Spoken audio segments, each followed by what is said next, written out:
Margarida. Viva, viva, já aqui estamos outra vez, vamos lá ver se nós... Olá, vez. Sandra, então...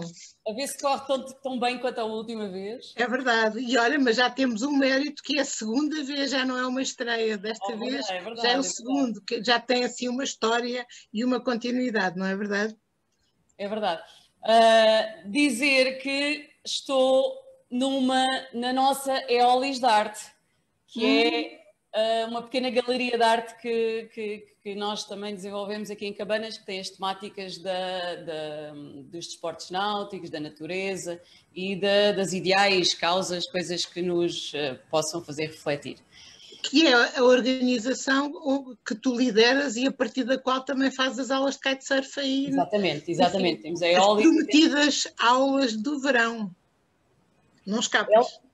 Elas estão prometidas, não sei porquê, a falha do aluno e da aluna. Pronto, mas os alunos vão apresentar-se este ano, depois de toda esta dinâmica, não vai falhar, não. Mas eu já tinha visto esses quadros magníficos, mas também não queria perguntar, porque pensei que talvez fosse, ora bem... Pranchas também, pranchas pintadas. Ok. Que este aqui é da minha filha. Muito bem. E, portanto, ok. Então também vou ver isso ao vivo quando for a aula. Está combinado. Dizer que nós vamos estar aqui, então, só referir que vamos estar aqui de 15 em 15 dias, não é? Às 19 horas. E espero que tenham trazido o vosso cafezinho. O Fábio também, de certeza que tem, já lá vamos. Agradecer, antes de chegarmos ao Fábio, agradecer...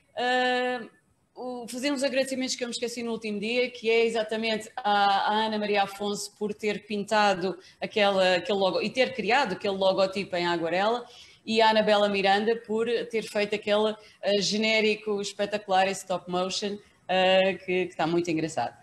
Pois, por acaso, hoje aqui na minha casa não saiu com som. Eu não sei se... Não, pois deve ter havido aqui um pequeno percalço. Para quem viu hoje e não viu da outra vez, com som é muito mais bonito, mas fica para a próxima. Coisas do direto. Depois no gravado eu ponho o som. Margarida, quem é que temos hoje então? Então temos aqui o Fábio, não sei porque é que lhe aconteceu, que ainda está com a caixinha preta em vez de aparecer. Olá, Fábio. Ele. Então, como é que vai? Então sou eu que vou apresentar o Fábio, verdade? O Fábio até já está com medo de ver o que é que eu vou dizer. E tem razão. Eu conheço o Fábio não há tantos anos como a Sandra, mas já há bastantes anos. Antes de começarmos com esta pandemia, eu trabalho muito agora e antes também trabalhava muito, mas era algo mais exaustante porque andávamos sempre para trás e para diante, com muitas viagens para o estrangeiro, etc. Então há coisa talvez de 10 anos, cheguei a um congresso para fazer uma conferência na universidade onde o Fábio estava na altura, que era a Universidade de Lusíada, também não tem importância nenhuma, não estamos aqui a fazer publicidade. E de repente cheguei lá e disse, estou aqui, que horror, estou cansada, não tomei o pequeno almoço. E de repente o Fábio aparece, o Fábio que devia estar no primeiro ano na altura, aparece-me com um café. Vocês não acreditam, eu julguei que estava a sonhar. Com um café, olha para mim, eu não conhecia o Fábio de lado nenhum e disse assim, estou a ver pela sua cara que está a precisar disto. E eu achei isto incrível. Achei incrível dizer, este homem foi talhado para ser psicólogo. Depois já sei que ele tem ali outros dotes artísticos, que não sei se ele nos quer falar, mas eu já estou a desvendar tudo, já para o pôr muito pouco à vontade, não é? Mas na altura eu pensei, este homem tem a empatia que é preciso para fazer dele um bom psicólogo quando acabar o curso, que ele ainda estava caloiro, não é? Nessa altura. Foi aquela pessoa que não me conhecia de lado nenhum, percebeu que eu estava cansada, percebeu que eu não tinha comido e percebeu que um café era o que eu precisava para fazer uma boa conferência, o que realmente se deveu àquele café, não é? A propósito deste programa que tem até a ver com isso. E pronto, e depois a partir daí foi uma relação de colaboração, eu não descansei, enquanto não apanhei o Fábio para trabalhar comigo lá na faculdade, o que só consegui passado uns 5 ou 6 anos, mas fui quando ele acabou o curso, não é? Exato. E depois acabou por estar agora nosso doutorando, não é? E nosso investigador já sénior, Fábio, não é? Porque essas coisas vão passando, não são só os séniores que ficam mais séniores, os júniores também vão passando para séniores. E pronto, e agora passo-te, Sandra, para falarmos de matéria de facto, agora que ele já está apresentado. E nada mais a propósito, que realmente é importantíssimo saber uma coisa antes de mais. Fábio, como é que tu tomas o teu café? Ok, está aqui. Ah, boa. E tomas Então, como? obrigado pelo convite para o café. Sempre cheio, normalmente, e com gelo. É um vício. Seja inverno, seja verão, normalmente leva gelo. Uhum. Boa. Por isso é que eu ainda não sabia isto, porque lá no gabinete não há gelo. Não há gelo. E o Fábio sofre, não é? É dos poucos locais, ou seja, no trabalho eu não coloco gelo. Não coloca gelo. Muito bem. Fábio, gostava que partilhasse um pouco connosco o que é para ti fazer parte da Aventura Social, do projeto Aventura Social, e fala-nos um pouco. Pergunta difícil, a começar. Para a minha defesa, eu soube desta história do café muitos anos depois. Por acaso, soube há relativamente 2 anos esta história que a professora um dia contou. Não tinha essa noção. Foi um ato feito naquele dia no Congresso, sem importância para Fábio, mim. deixe-me dizer uma coisa, foi por isso que eu reparei em si, mas não é por isso que está a trabalhar comigo. Claro, é pelas suas competências técnicas e científicas, que senão fica aqui toda a gente a julgar que foi por causa do café. Não, mas de facto, e respondendo à pergunta da Sandra, outra curiosidade, quando eu entrei para a equipa oficialmente, no ano em que a equipa fazia 30 anos, em que, por sinal, também te conhecia a ti no Exato, evento, exato. Ou seja, e também para as pessoas conhecerem e reforçar aqui a importância do trabalho da equipa Aventura Social, que já vai com 34, 35 anos, certo? Nem se fala, é verdade. E, portanto, eu entrei no ano em que a equipa fazia os 30 anos. Agora, fazer parte da equipa Aventura Social, em primeiro lugar, é de facto trabalhar com profissionais de excelência. E isso por si só é um privilégio para mim e para quem a integra. Mas depois é de facto também sermos desafiados todos os dias, com novos desafios, com novos projetos, com novas oportunidades, e isso é uma coisa que me encanta. E é também um grande crescimento, não só profissional, mas também a parte pessoal, que para nós psicólogos é extremamente importante, e também, enquanto ser humano, evoluir diariamente. Pois é trabalhar constantemente em projetos que nos permitam... Queres-nos falar de um ou dois projetos que... Sim, mas é maioritariamente projetos que nos permitem ajudar outros, e isso é o papel de nós enquanto psicólogos, e portanto nada melhor que estar numa equipa assim.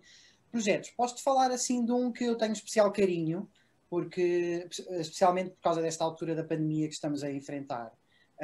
É o projeto Interajuda, é um projeto promovido pela Aventura Social, mas que é financiado pelo programa BIP-ZIP da Câmara Municipal de Lisboa. É um programa de financiamento para projetos de intervenção comunitária. E de facto é um projeto que surge para dar resposta a estas questões que se falam muitas vezes do isolamento, da exclusão social nos séniores. E, portanto, ele surge também para dar resposta àquilo que a Rede Social de Lisboa já tinha identificado para a Freguesia da Ajuda, daí também o nome, Interajuda, porque está implementado na Freguesia da Ajuda em Lisboa. E, de facto, esta Rede Social de Lisboa identificava como prioritário as situações de isolamento, solidão nos séniores, e também a falta de respostas na área da saúde mental para aquela freguesia. E, portanto, o projeto surge essencialmente para a população acima dos 65 anos, cuidadores formais e informais, cuidadores esses que nós sabemos que, infelizmente, cada vez mais há uma maior importância dada para eles, mas até então eram pouco falados, especialmente os cuidadores formais. E pronto, e assim surgiu, nós desenvolvemos uma quantidade de atividades que nos permitem assim trabalhar a solidão, o isolamento e também toda a componente da saúde mental. Na outra vez que falámos, tu tinhas-me falado de uma característica que eu achei muito interessante em relação ao desenvolvimento, à estimulação cognitiva dos séniores. Pronto, a pandemia veio de facto aqui dificultar um bocadinho tudo o que era as nossas atividades. Uma das nossas atividades, nós temos assim 4 grandes atividades que são desenvolvidas diariamente, semanalmente, que é a estimulação cognitiva, que nós demos o nome de ginasticamente, ou seja, consiste em trabalhar as componentes cognitivas com atenção, concentração, memória com os mais velhos. Cada vez mais nós detectamos que as questões de demência estão a surgir cada vez mais cedo, com a população cada vez mais jovem, e, portanto, é uma área muito importante e trabalhamos. Idealmente seria trabalhar presencialmente com as pessoas, e depois com a pandemia passou a ser mais complicado, mas nós adaptámos-nos muito bem ao tecnológico, e como também já vínhamos do presencial, sabíamos onde é que estavam as pessoas e conseguimos de facto adaptar-nos muito bem para a parte tecnológica. Agora, o ginasticamente era a atividade que a nível presencial seria mais vantajosa, mas nós, através da construção de manuais que fomos entregar nas caixas do correio, que entregámos às instituições locais, portanto distribuímos e disseminámos pela população, para eles poderem trabalhar a parte cognitiva. E nós, através do telefone e das redes sociais, depois também íamos tentando ajudar naquela fase do confinamento mais fechado. Olha, falaste em questões tecnológicas, vocês passaram-se um pouco para as redes sociais, utilizaram as redes sociais? Sim, nós, quando veio a pandemia, nós deparámos com os centros de dia fechados, os lares, os clubes séniores, tudo na zona literalmente fechado. E os que estavam abertos a nível de lares, nós não podíamos entrar enquanto equipas técnicas externas. Portanto, nós deparámos que, para além de tudo aquilo que já estava a acontecer, cada vez mais, de semana para semana, maiores fragilidades na população, outra vez relativamente ao isolamento, porque muitos viviam sozinhos, as famílias deixaram lá por aí, ou viviam longe a nível geográfico, e então nós de facto reparámos que lá está, temos que continuar a dar respostas e a dar respostas quer as sociais, quer aquelas que, a nível das nossas atividades dos projetos. Falo do Saudavelmente, do Ginasticamente. Saudavelmente é o acompanhamento psicológico. Nós não só continuamos a dar acompanhamento psicológico aos que já dávamos, como alargámos e criámos uma linha para a freguesia toda, uma linha telefónica. E continuamos a dar acompanhamento psicológico, quer por telefone, quer por Zoom, videochamadas no Facebook, mantendo sempre a confidencialidade, mas adaptando-nos à nova era e àquilo que estávamos todos a enfrentar. Depois, uma atividade que resultou muito bem a nível tecnológico foi o Dreamhold, que consiste em grupos de debate, onde são eles que escolhem os temas que querem ver debatidos, em que é promovida a participação ativa e participação social deles relativamente àqueles temas. Portanto, eles têm uma voz ativa naqueles temas e o que é que eles querem debater. Eu relativamente a esse projeto, ao nome, eu acho fabuloso, o Dreamhold, não sei quem criou, mas é fantástico. Margarida, queres falar um pouco mais também do projeto? Sim, posso falar. Nós, aliás, podemos desvendar um bocadinho que para a próxima vez, daqui por 15 dias, vamos falar dos Dream Teens, que é exatamente este grupo participativo e com uma cidadania ativa, mas para adolescentes. Aliás, foi aí que começou a ideia. E depois nós começámos a pensar porquê só fazer este projeto de intervenção comunitária envolvendo os jovens na participação ativa, portanto, na identificação dos problemas e das soluções para as suas coisas, e porque não também mais novos e mais velhos. E assim surgiu o Dream Kids e o Dream Old. E a ideia é uma ideia que uma vez ouvi o professor Paulo... Margarida, só para esclarecer, há Dream Kids, Dream Teens e Dream Old. Old, exatamente. Aliás, os Dream Kids foram desenvolvidos pelos Dream Teens. E os primeiros Dream Old também foram desenvolvidos pelos Dream Teens. E depois nós continuamos. A ideia, olha, era o que dizia o professor Paulo Brito, que é o nosso saudoso professor, que ele já faleceu, não é? Que, como sabes, é que ele dizia-me assim, quando eu tinha 59 anos e 364 dias, eu era um ex-atleta de alta competição. E no dia seguinte fui para a ginástica para a terceira idade. Estão a ver? Isto é completamente ridículo. Portanto, é assumir que as pessoas com a idade ficam todas iguais. Nós, aliás, já tivemos essa discussão várias vezes para as pessoas com deficiência, para as mulheres, para as populações vulneráveis. Não é tudo igual e ao bloquinho do género, tudo o que está do lado de dentro tem uma característica e os do lado de fora têm outros.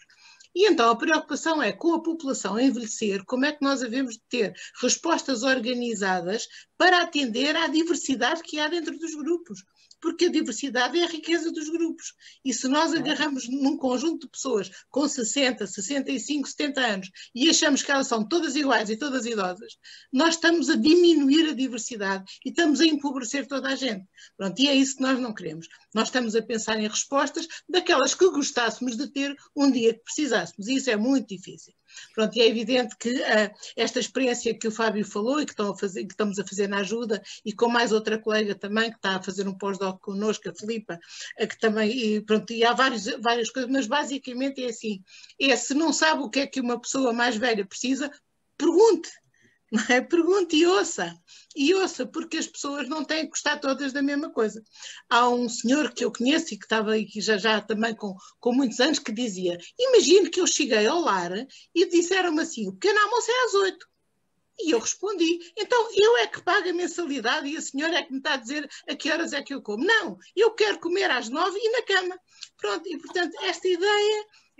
Mas por que não? Exato. Porque é que tem que haver um atendimento estereotipado às pessoas e porque é que o lar se torna uma espécie de depositório de idosos? Não, de depósito. E é interessante que há várias experiências já no mundo. Eu quando comecei a pensar nisto, lembrei-me daquele filme das Amizades Improváveis.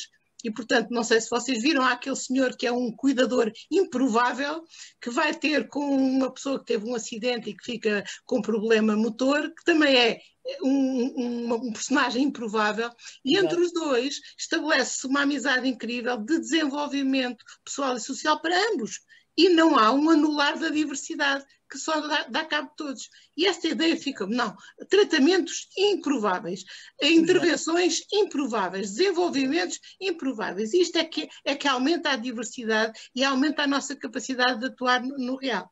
E já há muitas experiências sobre isso. Também vi, por exemplo, uma experiência já há vários anos na Noruega, em que eles, numa cidade universitária, em que eles punham casinhas onde moravam idosos e depois, autonomamente, e em cada casinha punham um estudante que tinha direito a um quarto de borla, portanto, sem pagar. A única coisa que tinha que fazer era ver se as portas estavam fechadas, as luzes fechadas, o gás desligado e se as pessoas estavam doentes para reportar. Não tinha que fazer mais do que isso. As pessoas faziam vidas autónomas.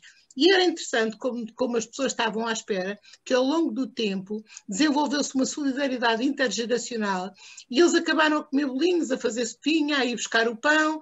Pronto, às vezes isso é difícil nas redes familiares, porque as pessoas sentem que são um peso umas para as outras, ou que têm o direito ou o dever, e aí as relações complicam-se. Mas isso não acontece quando as pessoas não são familiares, quando adotam um neto ou quando adotam um avô.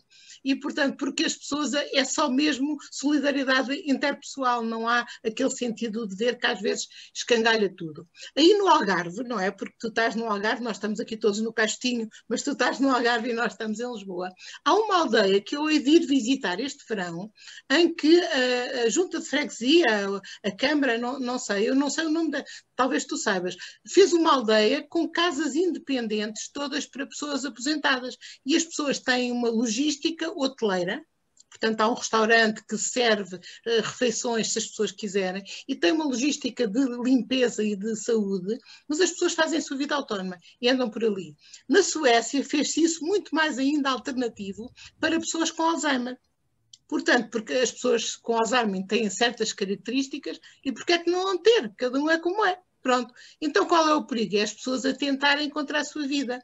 E então isso é que tem que ser evitado. E então o que é que eles fazem com essas pessoas? Tentam eliminar barreiras arquitetónicas de maneira às pessoas não terem acidentes por falta de atenção, pronto, não é? E as pessoas conseguem viver autónomas com a hotelaria, com os serviços de limpeza, com os serviços de saúde. E por que não estas respostas? Porque é que nós havemos de todos parar um lar, ou chatear os filhos, ou sobrecarregar não sei quem? Portanto, nós temos que criar estas respostas, porque se nós sobrevivermos, vamos todos ficar mais velhos. E o envelhecimento não é doença é outra coisa. E pronto, e daqui Dream Old, que é também, pode ir crescendo, ir envelhecendo e continuar a sonhar. Pronto, há características especiais que distinguem como geração os mais novos dos mais velhos, não sei se vai ser assim daqui por vários anos. Neste momento eu noto que ao passo que os adolescentes gostam de atividades de grupo e de que se organizem coisas para eles estarem juntos, os idosos não gostam muito de andar com uma bandeirinha a dizer venham cá agora, todos para aqui, claro, não é? Claro. E, aliás, aquele tratamento, e pronto, e por isso nós apostamos mais em projetos individuais em que eles desenvolvem projetos e levam os outros com eles. Aliás, eu já agora que estamos aqui a falar, eu deixaria um apelo, outra vez um apelo a andar de máscara na rua, faz favor, a manter a distância social e a lavar as mãozinhas, que não tem nada a ver com este programa, mas que eu já agora aproveito para falar nisso. É bom.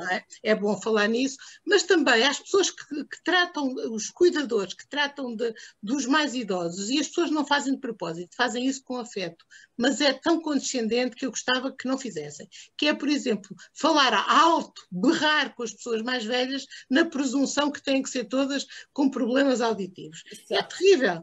E falar assim, muito fácil, a mexer muito a boca. É de uma condescendência que ninguém merece, não é? A outra coisa é dar assim... Mas a maioria das vezes é mesmo inconsciente. É, a partir do momento em que alguém fala uma língua estrangeira ou parece mais velho, os outros começam a berrar. Mas porquê? A pessoa diz, eu sou velha, não sou surda. Pronto.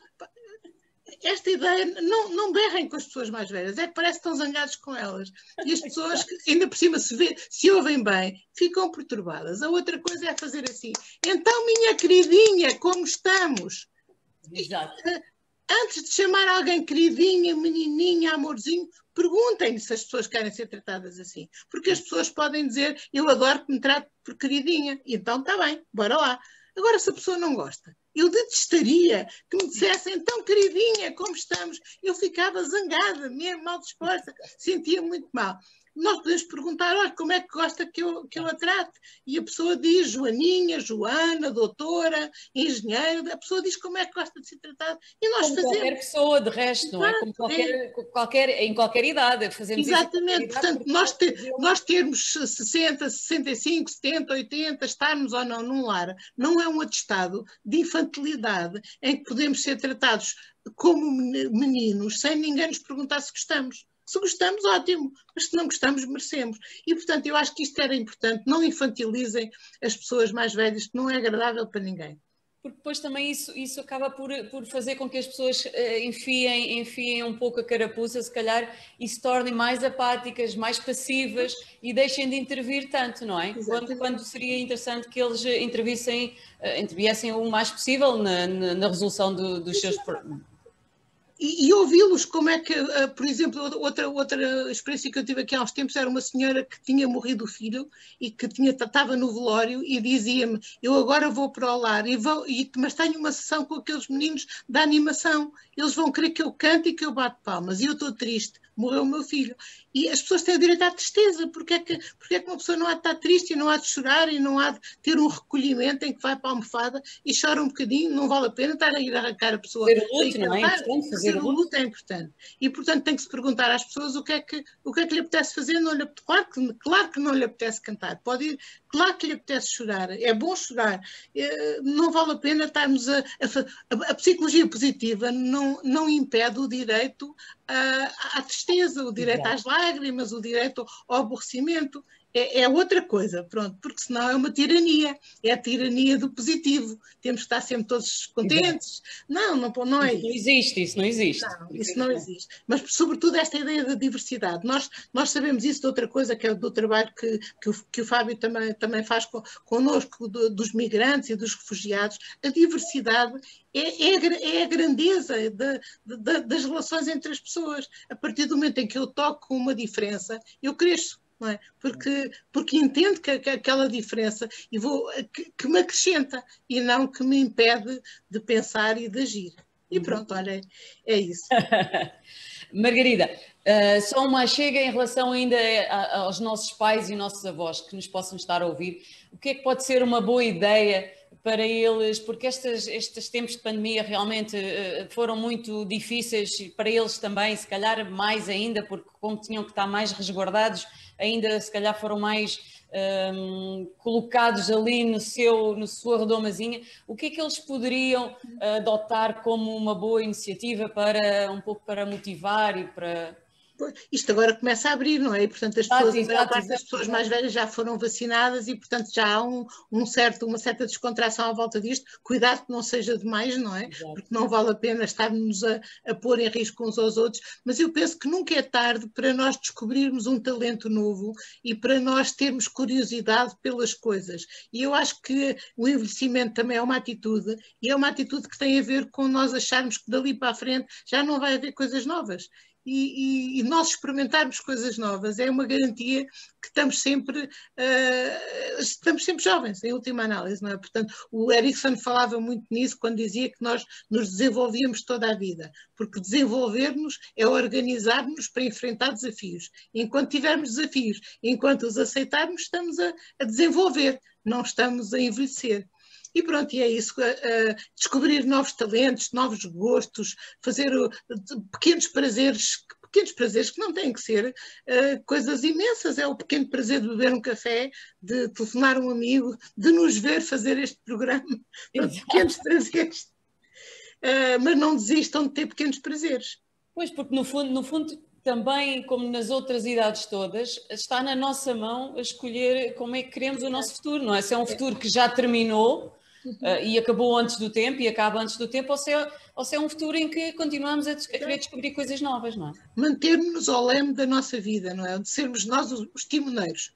Em linguagem de Sandra, manter aquela coisa, como é que se chama? A barra na mão, mas soltar a barra também de vez em quando. Soltar de vez em quando. Também é importante que os deixem fazer isso. Sim, a oportunidade, claro. Mas isso já, nós também lutamos muito por isso, não é, Fábio? Sim. Mas pronto, mas tem que acontecer, as comunidades também têm que estar preparadas para mudar, lá dentro do modelo transteórico, não é? As pessoas estão preparadas ou não para mudar, não é?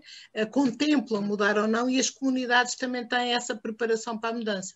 E as coisas às vezes são lentas do ponto de vista da aceitação comunitária, não é? Eu fiquei muito contente que estás de ver isso, essa aldeia aí embaixo, porque eu acho que aquilo... Eu já ouvi falar, mas agora também não me lembro qual é. Não, mas é na zona de Portimão, e eu hei de ir lá visitar para ver se aquilo é tão interessante quanto parece, porque era um sítio onde eu gostaria de morar quando fosse mais velha e quando não trabalhasse, e com a minha independência, mas com alguma proteção para as coisas que necessariamente por questões físicas já não conseguisse fazer. Achava que era um modelo muito interessante, sim. Fábio, voltando um pouco ao projeto Interajuda, que vocês fazem em parceria com a Câmara Municipal de Lisboa, não é? E a Freguesia da Ajuda. Achas que seria execuível, seria interessante, seria operacionalizável, digamos assim, alargar a um âmbito nacional? Tem interesse? Sim, eu acho que era ótimo e muito benéfico para todos. Aliás, acho que a nível nacional Portugal precisava de respostas deste género, sinceramente, desta natureza. É necessário, aquilo que nós estávamos a falar, promover a participação social e ativa dos mais velhos, permitir que eles tomem as decisões, que tomem escolhas. E sim, nós, equipas, estamos disponíveis, mas de facto este projeto é extremamente adaptável para qualquer município, para qualquer zona geográfica do país.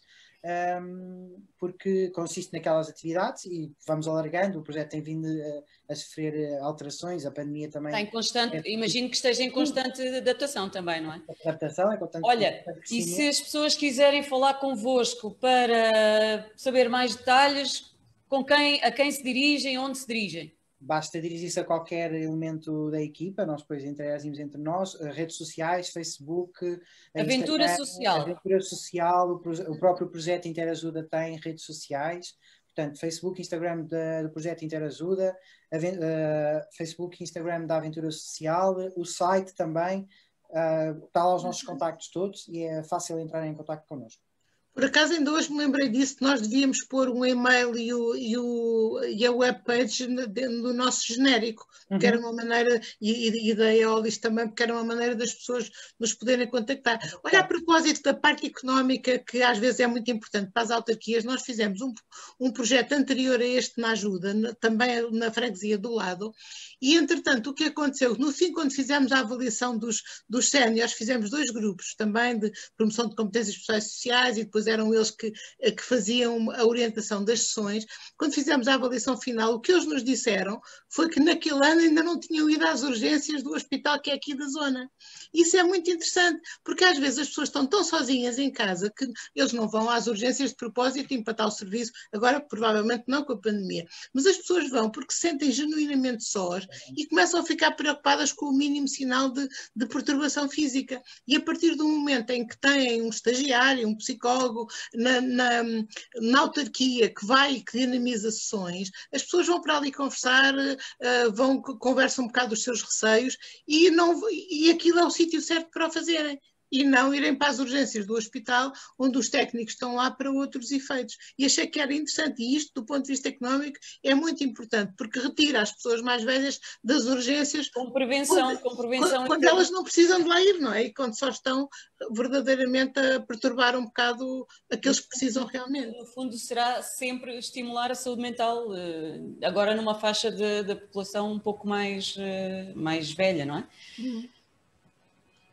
Por mim e porque já estamos assim um pouco em cima da hora, se calhar esticámos um bocadinho, mas a conversa foi espetacular. Fábio, muito obrigado por teres vindo para este lado do ecrã. Margarida, foi mais uma vez um prazer. É isso mesmo. E daqui por 15 dias então temos... Sim, daqui por 15 dias que dia é? Porque dia é? Boa pergunta. Não sei. Eu tenho aqui eu posso dizer. Vejam lá. Portanto, é dia 6. É dia 6 de maio, exatamente. Dia 6 de maio às 19 horas. E vamos falar de cidadania ativa por parte dos jovens, não é verdade? Vamos falar, como a Margarida dizia há pouco, dos Dream Teams, não é? Vamos abordar um pouco os Dream Teams. Que em qualquer sítio do país onde esteja, há um Dream Teams à espera de si. Exato. É uma rede nacional. E passamos à surpresa, não é? É uma surpresa. Muito bem. A surpresa de hoje. De hoje é uma surpresa musical. É um projeto que surgiu em março de 2016 em Tavira. Resulta de uma fusão das influências musicais que os elementos que na altura criaram o projeto tinham, não é? Que as suas próprias influências musicais. O projeto chama-se Fado Tropical. Atualmente tem 6 elementos: voz, clarinete, guitarra clássica, guitarra baixo, percussão e guitarra portuguesa. Eu não vou entrar muito em detalhe porque vocês depois podem explorar um pouco nas redes sociais, quer no Facebook, Fado Tropical, ou no YouTube, Fado Tropical Tavira. Eles escolheram um tema para partilhar connosco que não é original deles, que é do grande Zeca Afonso, que todos nós conhecemos, e é um tema que todos nós conhecemos. É um tema que eles gravaram durante a pandemia, portanto, uma interpretação que eles fizeram online ainda durante o confinamento, numa altura em que nenhum artista podia realmente estar presencialmente a fazer espetáculos. E também escolheram este também para realmente daqui a 3 dias temos um grande dia, não é? Para Portugal. E para celebrar então o grande 25 de Abril, eles escolheram então o que faz falta e deixamos então com o projeto Fado Tropical e o que faz falta. É animar a malta. Tchau.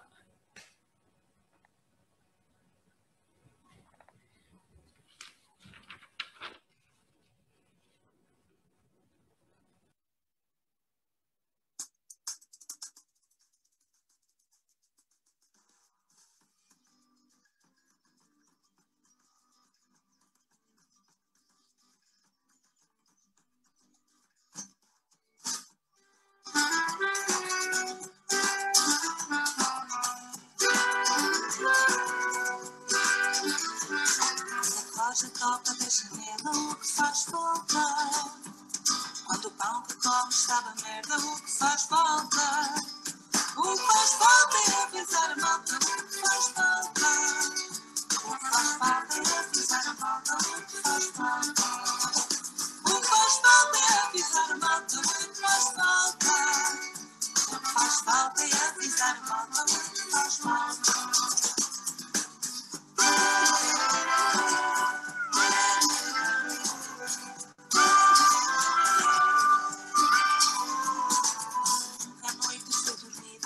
Faz falta. Quando a raiva nunca foi vencida, o que faz falta? O que faz falta é animar a malta, o que faz falta? O que faz falta é acordar a malta, o que faz falta? O que faz falta é animar a malta, o que faz falta? O que faz falta é acordar a malta, o que faz falta?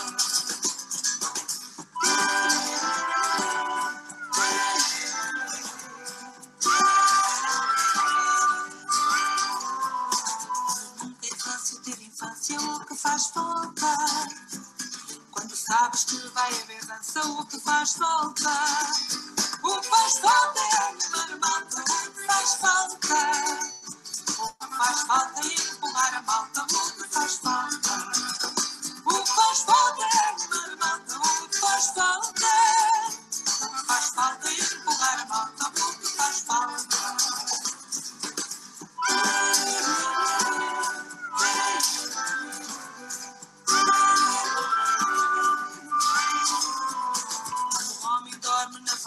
O que faz falta? Quando dizem que isto é tudo treta, o que faz falta? O que faz falta é agitar a malta, o que faz falta? O que faz falta é